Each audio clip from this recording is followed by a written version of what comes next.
My talk today is on the gut, its role in illness, and optimization of the gut for your health. So I'm Dr. Tanya Engle. So I graduated with a biochemistry degree from UC Davis, cum laude, and I went to med school at Irvine.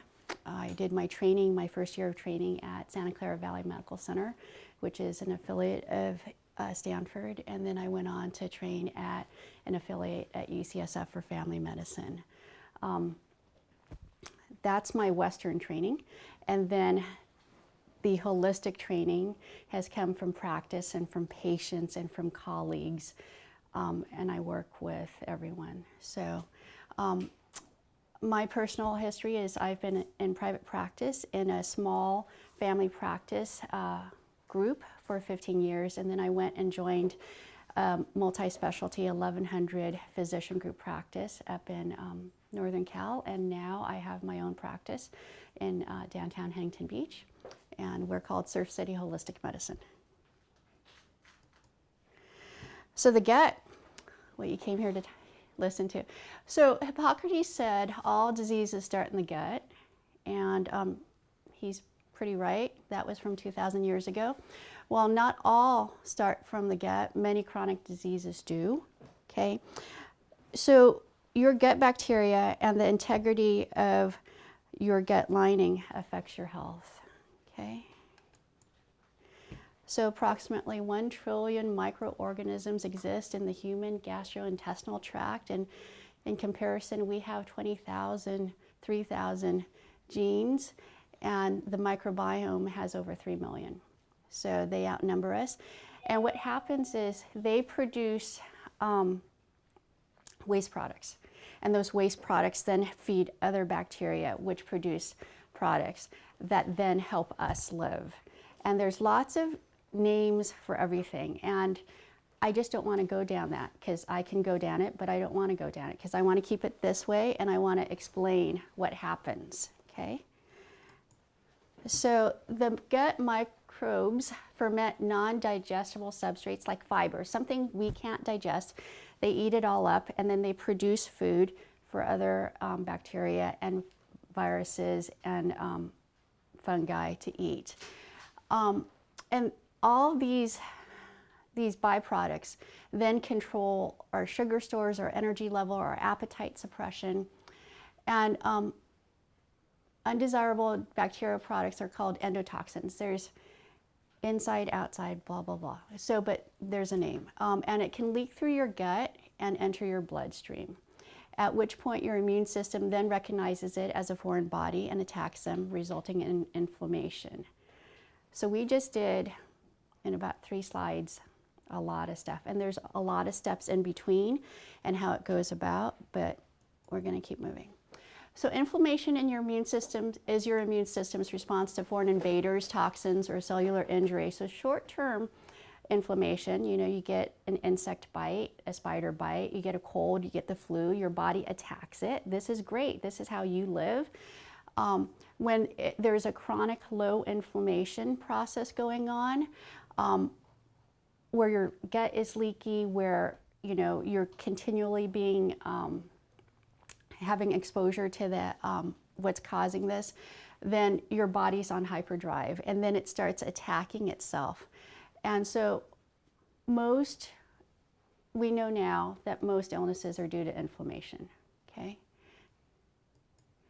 So we're going to go with immunoglobulins. Those are antibodies, and it's used by the immune system to neutralize pathogens,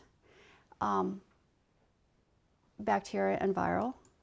Okay, so in humans, there's 5 different immunoglobulins. D is rare, it's not in humans, but IgA, E, G, and M, and they're all just words, okay?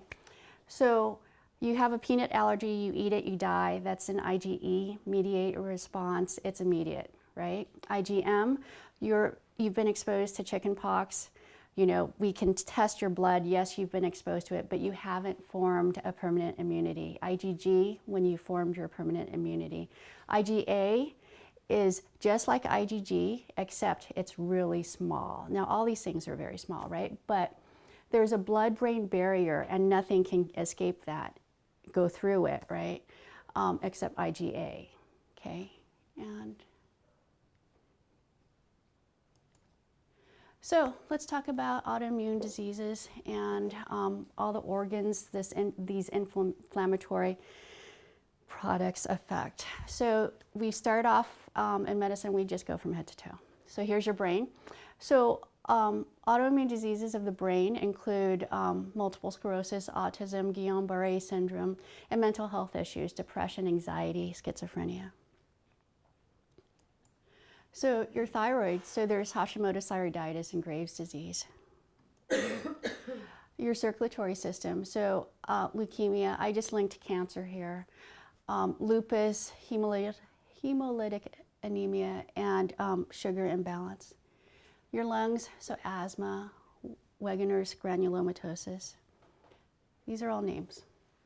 Illness, wellness. So your GI tract, there's celiac disease, Crohn's disease, ulcerative colitis. Okay, and your bones, rheumatoid arthritis, ankylosing spondylitis, polymyalgia rheumatica.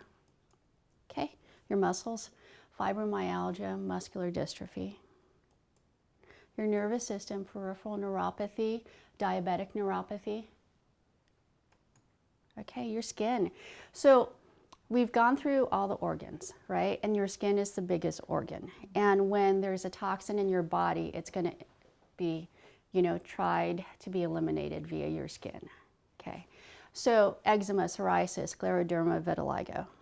Okay, so I just went through a lot of illnesses and how it's associated with inflammation.